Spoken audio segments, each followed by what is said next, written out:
Pat Carlson. I'm the small-scale food processing specialist with the University of Wisconsin, and I've been traveling Wisconsin visiting commercial and shared use kitchens, and today I'm visiting with Brad Nemchek at the Kickapoo Culinary Center. And so Brad, what can you tell us about your facility that makes it a little bit unique? And I can look around and I can see lots of things. Well, first of all, we're one of only 2 kitchen incubators in the state that's totally devoted to culinary businesses. Yours in Algoma being the other. The second of all, we have a dual mission here in Gays Mills to not only support and facilitate the creation of new food businesses, but also to provide a place that the community can use. We have a 3,000 square foot event space just adjacent to the kitchen with 2 in and outdoors, just like a restaurant would have. And we've served as many as 160 sit-down dinners in one evening, all from this kitchen.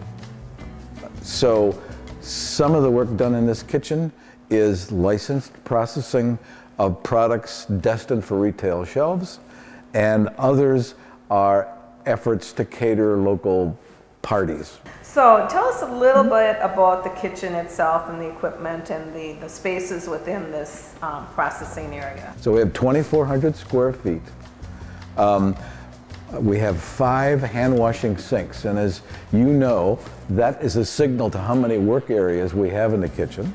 We have a vegetable prep area, we have a packing and filling area, we have this area, the cooking, baking, canning area, and we have a catering area on the opposite side of the hood. Then of course we have walk-in cooler, walk-in freezer, and a 3-truck loading dock out the back. We have a dough sheeter, which I tell people who look at it and say, what in the world is that? I said, it's basically a massive mechanical rolling pin.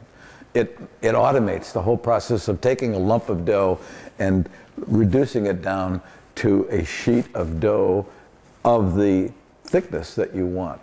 We also have a dehydrator, and on the opposite side of the wall, in addition to a couple of range stoves, we have a tilting braising pan, which will allow you to cook stuff up to 30 gallons of it at a time, and that gets so heavy that it's got a mechanism that tilts it and a funnel so that you can pour safely hot material from the braising pan right into whatever receptacle you want, typically 5-gallon buckets, that kind of thing.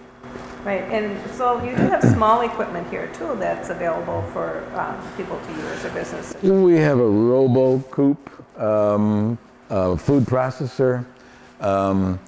We have a digital pH meter and that kind of thing for testing products to come in.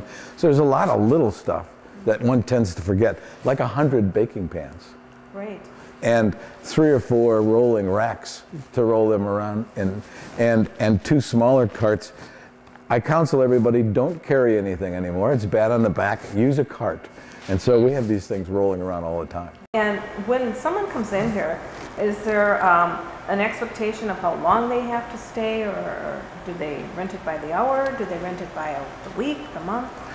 We are a facility that rents by the hour, and we offer a trick that I learned in the advertising sales business, where if they commit in advance to a minimum number of hours a month, they start qualifying for discounts.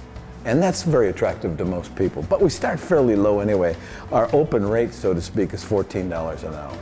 And is it available 24 hours a day then? They could come at night if that's when they were free to work? Once we have a trusted relationship with the processor client, they have free reign, I should say, to come in and work when it's most convenient for them.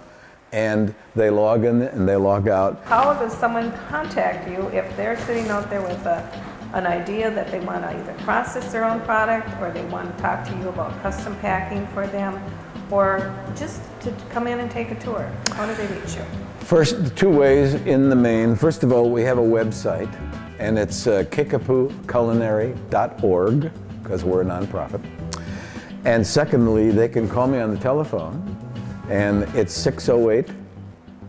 608-485-3413. That's my cell phone number.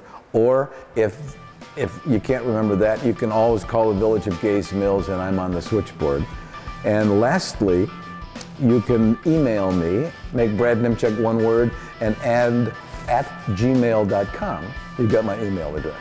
Well, thank you again. This has been very enjoyable. I look forward to returning, and maybe I'll even get to sample something the next time I'm here. I hope so.